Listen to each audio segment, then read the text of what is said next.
Friends, ஹரிபரியான மார்னிங்லேருந்து ஃப்ரீயான மதியம் வரைக்கும் இருக்கக்கூடிய ரொட்டீன் vlog இன்னைக்கு பார்க்க போகிறோம். ஸோ மார்னிங்கே வந்து வெண்டைக்காலாம் கட் பண்ணி வச்சுட்டு சைட்லேயே ரைஸ் வச்சுட்டேன். ஸோ வெண்டைக்காய் நார்மலாக எப்பவும் பொரியல் எப்படி பண்ணுவோமோ அதே மாதிரி ஃபஸ்ட்டு பண்ணிக்கணும். உப்பு, மஞ்சத்தூள், மிளகாத்தூள் மட்டும் போட்டு. ஸோ இந்த ரைஸ் வந்து குழந்தைங்களுக்கு ரொம்பவே பிடிக்கும். எஸ்பெஷலி பாப்பாவுக்கு ரொம்ப ரொம்ப பிடிக்கும். வடித்த சாதத்தை வெண்டைக்காயில் போட்டு நல்லா உதிரி உதிராக வந்து கிளறி கொடுத்தா அவங்களுக்கு ரொம்ப பிடிக்கும். மதியானம் ரொம்ப நேரம் ட்ரை ஆகாமல் இருக்கிறதுக்கு 2 ஸ்பூன் நெய் சேர்த்தேன். அந்த கிளிப்பிங் நான் அதில் ஆட் பண்ணலை. ஸோ அது வந்து மிஸ் ஆகிடுச்சு. நீங்கள் நெய் சேர்த்துட்டு கட்டி கொடுத்தா மதியம் சாப்பிடும்போது நல்லா உதிரி உதிரா நல்லா வந்து மாய்ஸ்டராக இருக்கும். நான் வந்து வெண்டைக்காவை கொஞ்சமாக எடுத்து முன்னாடியே சைடிஷ் பாக்ஸில் போட்டேன். அதுவே வந்து அவங்களுக்கு ரொம்ப பிடிக்கும். ஸோ இந்த மாதிரி சிம்பிள் ரெசிபீஸும் நீங்களும் உங்கள் குழந்தைங்களுக்கு நல்லா ஹெல்த்தியாக செஞ்சு கொடுங்க.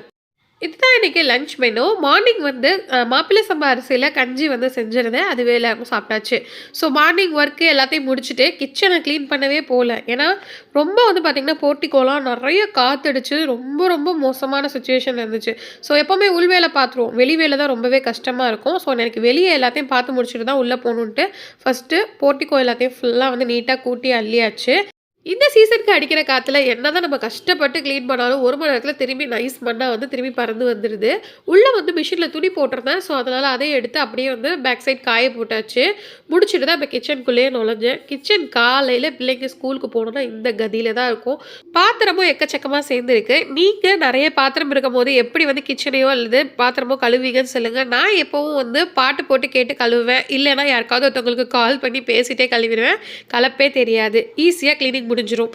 க்ளீனிங்கோட சைட் கேப்பில் சமைச்சும் முடிச்சுட்டு ஒரு ஹேர் ஆயில் வந்து ஆர்டர் வந்தது. அதுக்காக கொரியர் பண்ணிட்டு இருந்தேன். உங்களுக்கும் ஹேர் ஆயில் வேணும்னா ஸ்க்ரீனில் தெரியிற நம்பருக்கு வாட்ஸ்அப் பண்ணுங்கள். ஸோ அவ்வளோதான் ஃப்ரெண்ட்ஸ். மார்னிங் நீங்களும் குழந்தைங்களாம் கிளம்புனதுக்கப்புறம் பண்ணக்கூடிய ஒர்க்லாம் எப்படிலாம் ஈஸியாக வந்து மெயின்டைன் பண்ணுவீங்கன்றதை முடிஞ்சால் கமெண்ட் பண்ணுங்கள்.